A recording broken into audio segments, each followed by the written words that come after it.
The awesomeness of Castle in the Sky can be summed up right in the very opening. Ships are soaring through the air, a young girl falls out, a boy discovers her, and suddenly a glowing crystal causes her to slowly but surely float down to the ground while enchanting music is played.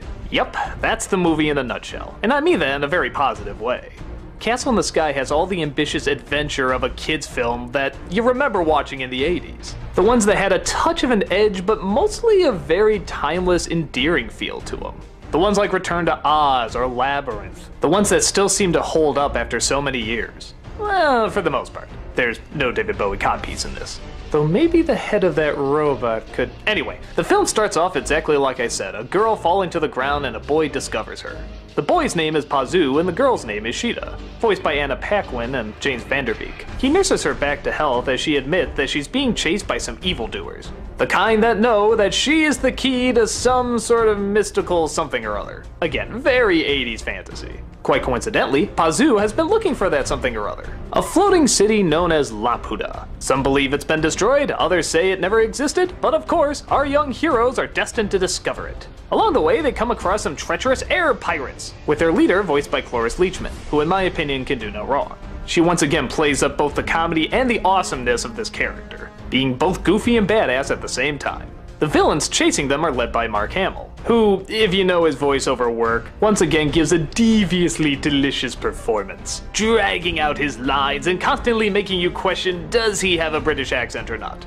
Once again, not only does the artwork in this movie show a lot of patience and a lot of passion, but the creativity is just wonderful. I feel like I'm watching an extended version of the timeless Disney afternoon shows, kind of like DuckTales meets Tailspin, DuckTales with people. But whatever you call it, it's a ton of fun. The dubbing is once again very well done, with the main characters' voices displaying the wide-eyed whimsy, and the side characters being goofy and memorable. For whatever reason, I especially like the lighting in this film too, particularly the day versus night. I'm always a sucker for night shots that have that warm glow from a building, and something about Miyazaki's skies are always just so blue, you can get lost in them somehow. I don't know what color he's choosing or what palette he has, but they're always just incredible. You want to fly through these skies every time you see them.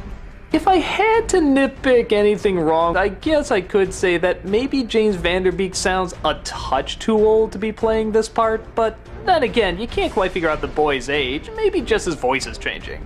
Everything else in this movie is classic Miyazaki. A lot of focus on the technicals and how they work. A lot of using machinery, but also this very high respect for plant life.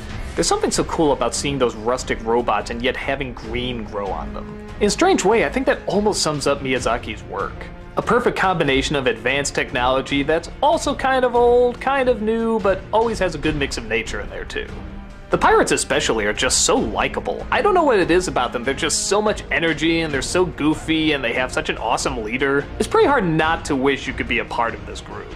It has a lot of the pretty imagery, a lot of the nice colors, and a lot of the imagination that you usually associate with his work.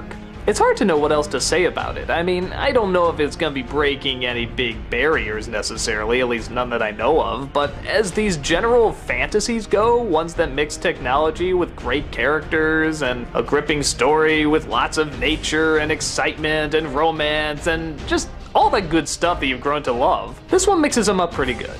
Take flight and discover for yourself.